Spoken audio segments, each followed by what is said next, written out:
Bismillahirrahmanirrahim. Assalamualaikum warahmatullahi wabarakatuh. Rabbi shrah li sadri wa yassir li amri wahlul 'uqdatam min lisani yafqahu qawli.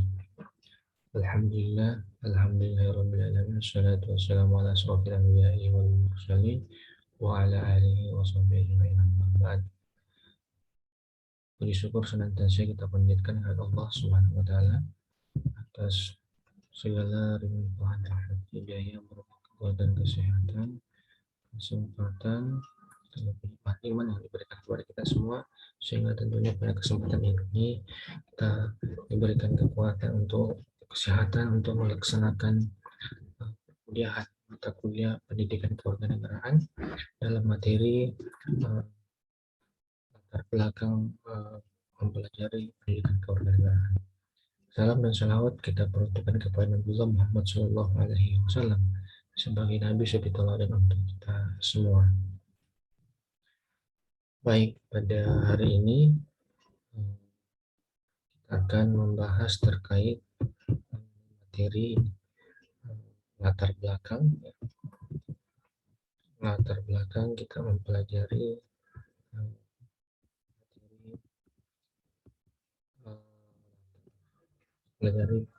PKN di perguruan tinggi.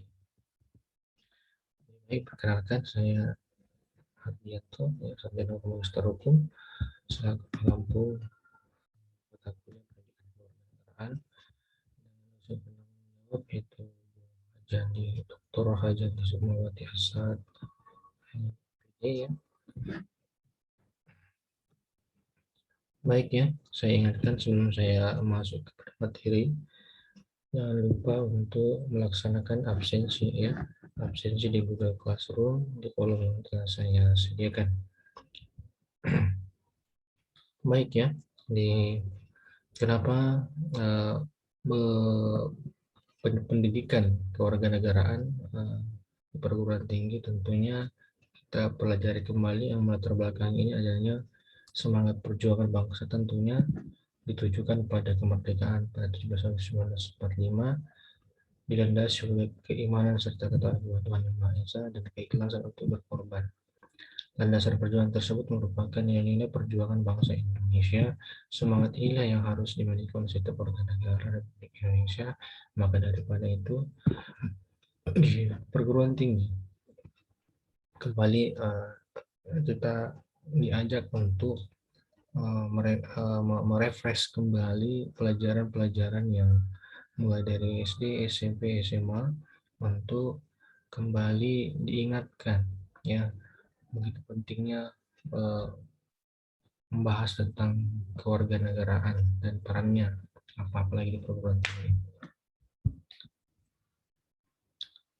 Kemudian semangat perjuangan itu kini telah mengalami pasang surut sesuai dengan dinamika kehidupan bermasyarakat, berbangsa dan bernegara. Semangat perjuangan bangsa telah mengalami penurunan pada titik yang kritis. Hal ini disebabkan antara lain oleh pengaruh globalisasi, sehingga pada perguruan tinggi tentunya diharapkan adanya pendidikan kewarganegaraan di perguruan tinggi ini bisa membangkitkan lagi semangat perjuangan, semangat kewarganegaraan sebagai warga negara Indonesia.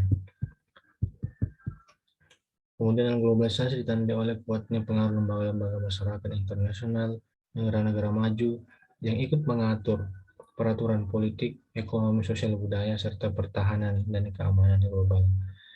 Kemudian globalisasi juga ditandai oleh pesatnya perkembangan ilmu pengetahuan dan teknologi, khususnya di bidang informasi, komunikasi, dan transportasi, sehingga membuat dunia menjadi transparan soal tanpa mengenal batas negara. Sehingga tentunya lagi-lagi bagaimana penguatan kewarganegaraan, cinta terhadap bangsa negara itu harus diperkuat lagi. Sedangkan dalam era globalisasi dan masa yang akan datang, kita memerlukan perjuangan non-fisik sesuai dengan bidang profesi masing-masing.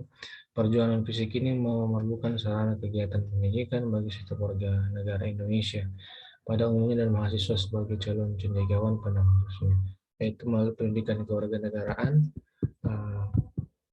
Ada nilai-nilai Pancasila.